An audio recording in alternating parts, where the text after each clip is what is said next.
Toastmaster, fellow Toastmasters, welcome guest. That title should have been, I'm sorry, my handwriting is not very good. It should have been Mommies and Daddies and Nannies. Oh my. Yeah, scribble of mine. Just a couple of remarks before I actually get started here. I really appreciate David's speech, and you'll probably hear some familiar themes as I continue my talk. I don't have a sign, so that should help you tell us apart. This past Sunday, second Sunday of May, our nation celebrated Mother's Day. In a few weeks, on the third Sunday in June, we'll celebrate Father's Day. And after that, on the fourth day of July, we'll celebrate Nannies Day, also known as Independence Day. But I thought it only fitting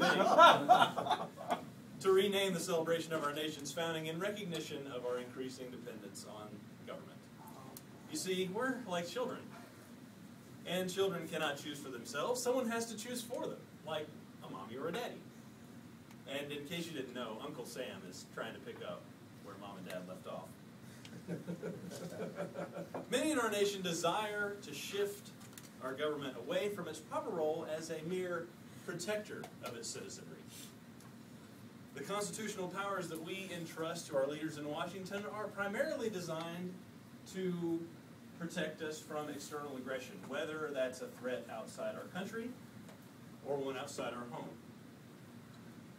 We give our consent as the people of this country to be governed so that we can freely live toward an end of our own choosing. That's really all that is meant by that famous phrase from the Declaration of Independence: life, liberty, and the pursuit of happiness. However, instead of mere protection, what we are getting is parenting. Our government has become our governess. And this, in fact, is itself an act of aggression, but of a different kind. It's a passive aggression because it loudly upholds in word what it undermines in deed. Homes have been taken from people and given to other people so that that land can be repurposed to generate greater tax revenue for the government. Every April 15th, we're all reminded that a certain percentage of the money we earn is forcibly extracted from our wallets. And while I admit this is a necessary evil to some extent, the waste and misuse of our tax dollars is no less than tyranny. Even if it is a petty kind of tyranny, it is tyranny nonetheless. And now with the passage of healthcare overhaul, we are no longer free citizens living in a free country. We will be at the mercy of the state for the well-being of our very bodies.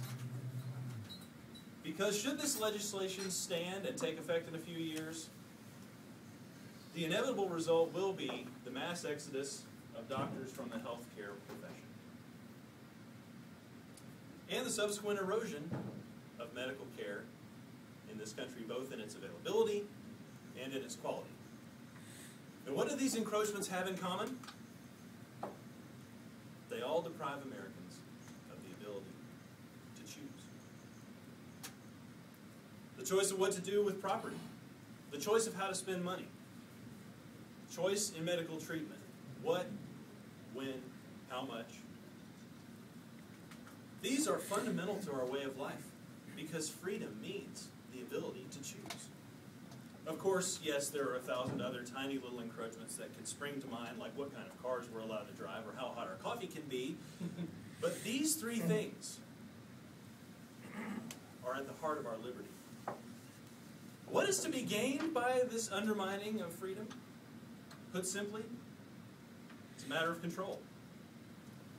If freedom is the ability to choose either this or that, then it is also the ability to resist being controlled. People cannot be made to do a thing if they can simply choose to do otherwise.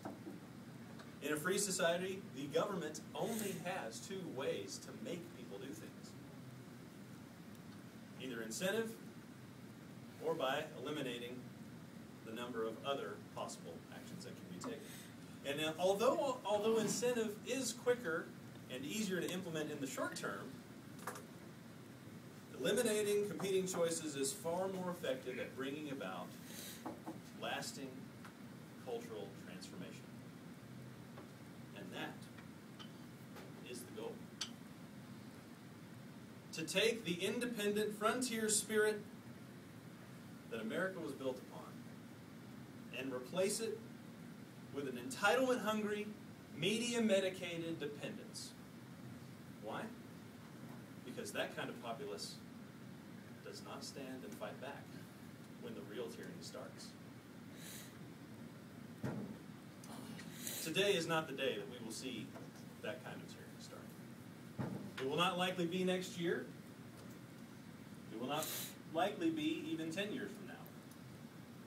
But if the slow death of freedom by attrition does not stop, we will see it in the lives of our children and grandchildren.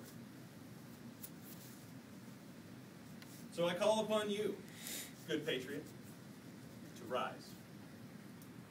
Rise and take up the gauntlet thrown down by those who would choose for you what you may eat, where you may live, who you may work for, and what you can say and think and believe. Rise and fight back against the suffocating embrace of the nanny state. Rise and vote.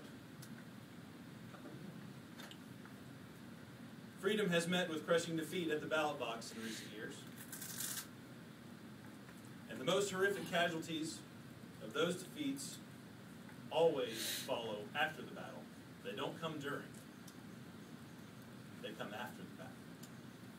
When freedom loses at the ballot box, we all lose. So rise to this challenge and cast your vote for those who will champion the cause of liberty. The counterattack begins today.